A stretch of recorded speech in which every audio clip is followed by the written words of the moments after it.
sympa entre boire une bière ou boire 2-3 coups et être un peu joyeux et boire une demi-bouteille de vodka une demi-heure et finir complètement pareil, comme si on avait pris une drogue dure, complètement jeté et finir à l'hôpital à cause de coma éthylique.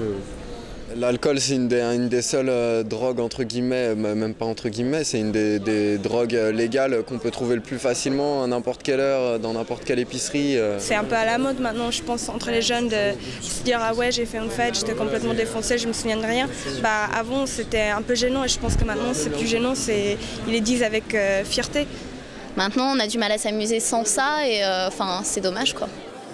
Elle est loin la boum de Sophie Marceau où le moment le plus grisant de la soirée était le slow. À présent, c'est l'alcool qui nous drague, qui nous séduit, notamment les plus jeunes.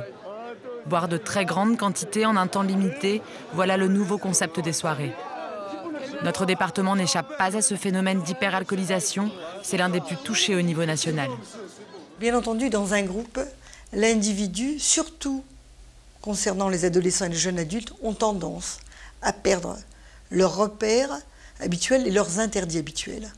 C'est-à-dire, il n'est pas question de montrer qu'on est moins fort que les autres, parce que bien sûr, encore et surtout aujourd'hui, l'alcool est synonyme de force et synonyme de virilité. Ce qui est très difficile, c'est de différencier des conduites d'alcoolisation ou des moments d'alcoolisation, il y a des moments festifs, à des conduites d'hyperalcoolisation qui sont des conduites alors là, pathologiques chez les adolescents et les jeunes adultes qui veulent oublier, effacer leurs moments de détresse, leurs moments de difficulté, difficulté à grandir, difficulté à s'assumer, difficulté à s'identifier et difficulté à trouver une place dans la société qui, il faut le dire, est beaucoup moins facile aujourd'hui que dans les années 60.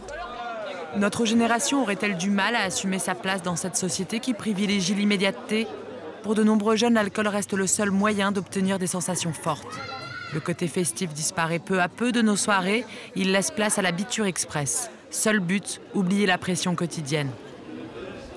On rigole, mais pourquoi on picole? Certains pour oublier les soucis quotidiens, d'autres le stress des études.